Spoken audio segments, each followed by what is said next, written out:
Hey guys, this is Ian with another Pro Dota commentary, and I'm super excited for this game today. Hello and welcome to this audio commentary done by Darkson. What's up, Dota? Hello and welcome to another audio commentary done by Luminous. Hey guys, what's up? This is Lazarus here, and this is another Dota game. Hello everybody, this is Phantom, and welcome to another English Dota audio commentary. Hey guys, it was Stalker bringing you another Pro Dota commentary. Hello guys, this is Jack, and I am back for another Dota cast.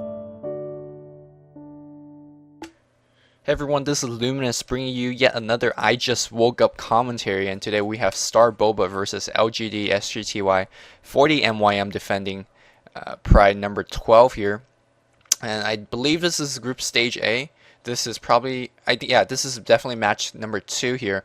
I don't want to spoil the result of match number 1. I haven't seen it either yet. But I accidentally got spoiled by reading some of the comments. I hate how Go2 Gamer just kind of spoil comments here. But never mind that. Let's go into the picks and bans real quickly.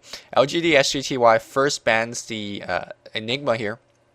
Not too surprising. The biggest AoE hero, wombo combo, everything you got there. And also, I mean, most of these bans I don't really need to talk about since they are pretty much the same ban for all the other games I'm casting. Of course, the Windrunner is kind of odd there, but again, if most teams are first picking her, I guess she is viable to be moved into the ban list. And then Pugna's there as well. So I mean, blah blah blah. Okay, so all these heroes are being banned, and I mean, MYM defending is definitely gonna be shaped up to be a really good tournament. The only thing I'm a little bit worried about is the cross-continental play, because definitely there will be lag for if later on in the tournament we'll have like a European team versus an Asian team, and you know, sometimes people could just argue about skills versus lags, but in this game it shouldn't be that much because it's just Vietnam versus China, so connection shouldn't be all too bad there. And finally, we do see a lion ban as well from LGD.sGty, and this lion ban suggests that they might go a bit squishy heavy, so more intelligence, and maybe they're gonna go into a drow or something. But again, Lion Ban could just be a hero that they don't want to play against. Lion's is a very annoying hero.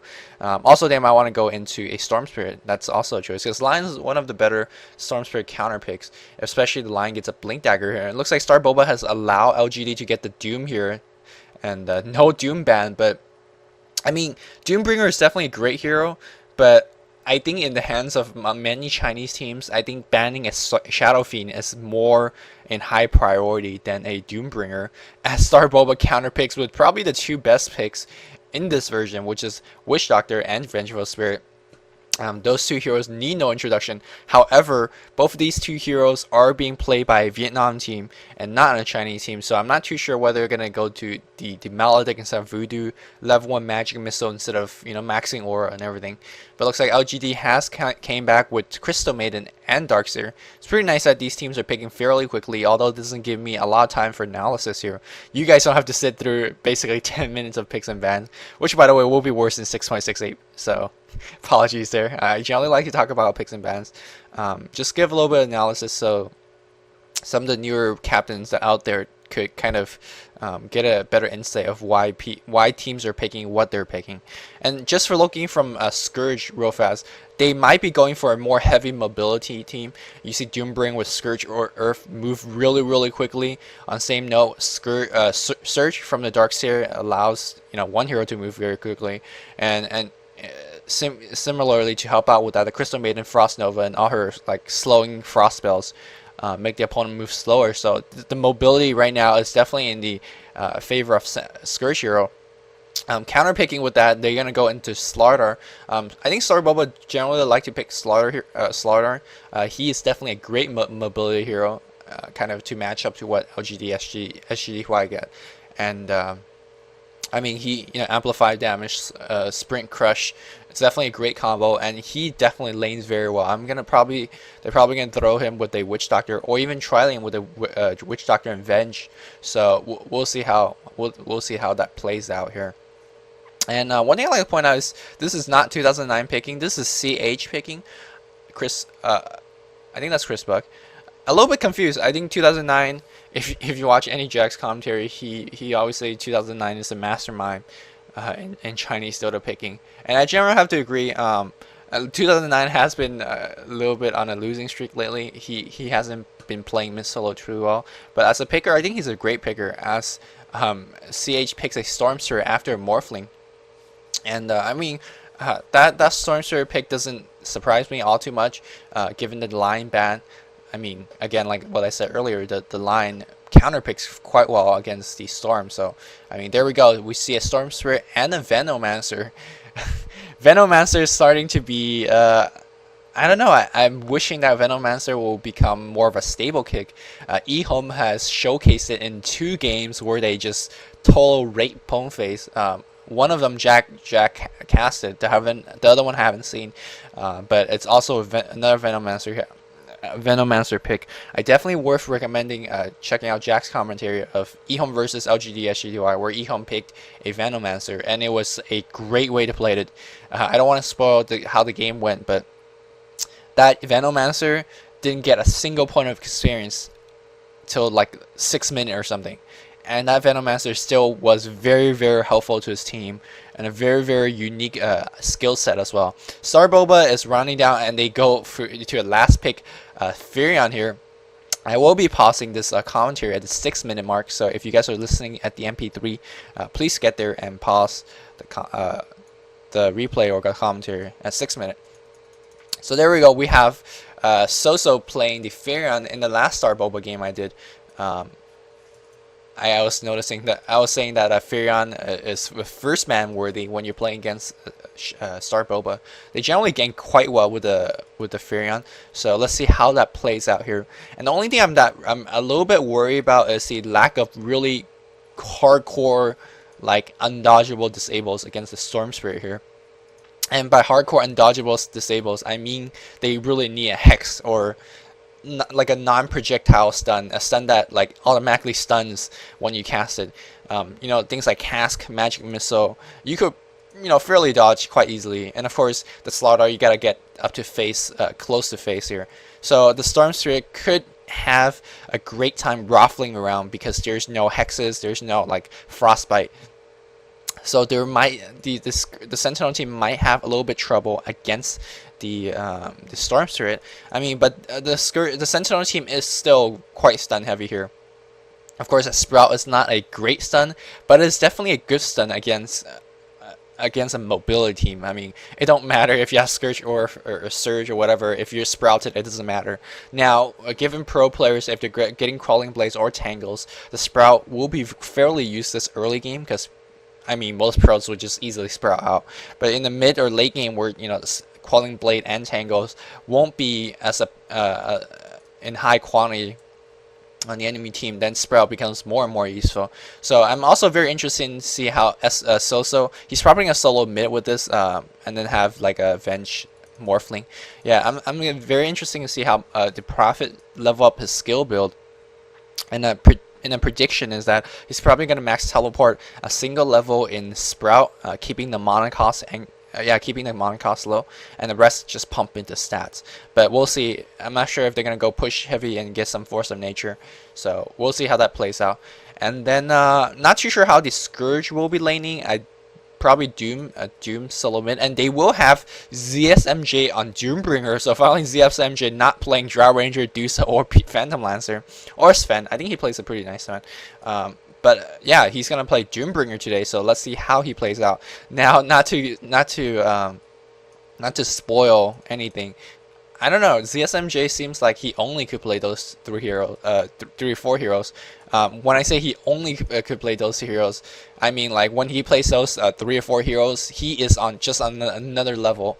And when he plays any other hero, he seems to be mere human. He seems to be just another Chinese Dota player, which is very good by all means, but it just doesn't seem like a ZSMJ performance. So we'll see how this game plays out. But I hope you guys have taken the time to get to the 6-minute mark at the elapsed time, because I will be unpausing this commentary in 5, 4, 3, 2, 1, unpause. Alright, I'm not too sure how the Scourge team will be laning. Looks like we're going to have a Doombringer solo top with a Darkseer in the jungle. And then what, a Veno CM bot lane? This is gonna be really weird. We're gonna do a Veno solo, or what? Is LGD gonna play some weird shit where they don't even play at the third lane? I was talking about in my last commentary. Sometimes LGD.sGty just play 2 lanes. I still have yet watched a replay of that, but I've heard a lot of stuff where LGD.sGty just play a dual lane. And Veno, I didn't even look at what skills everyone picked up. Looks like Crystal Maiden has picked up Frost Nova.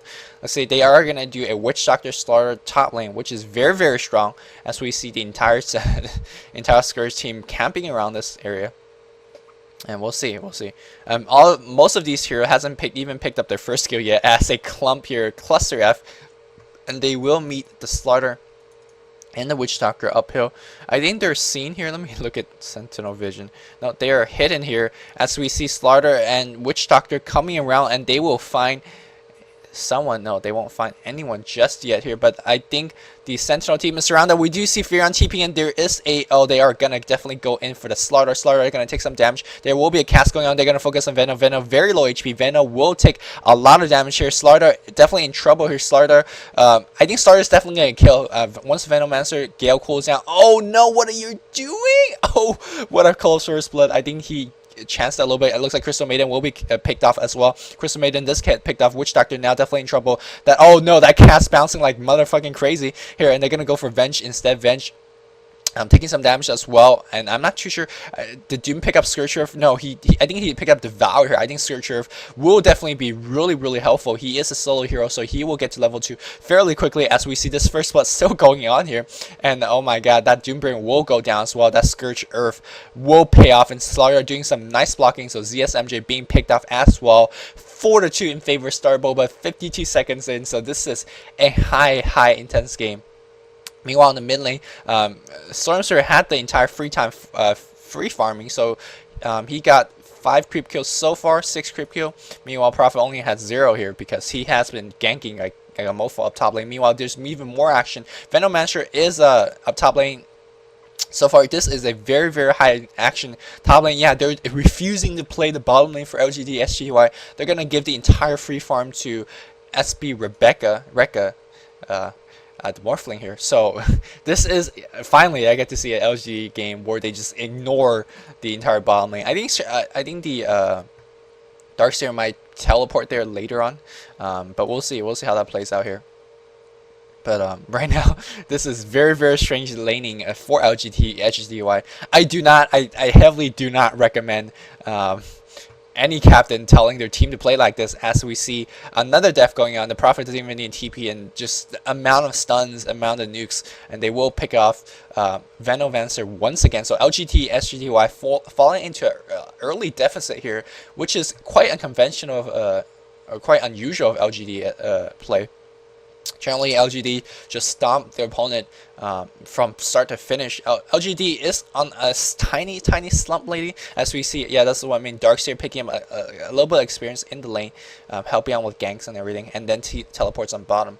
And yeah, LGD not having been doing too well especially in the IEM. Against eHome and the other top Chinese teams, but you know, I think they will they have to lose a lot more matches for people to start doubt them, you know, to not being the best team in the world here.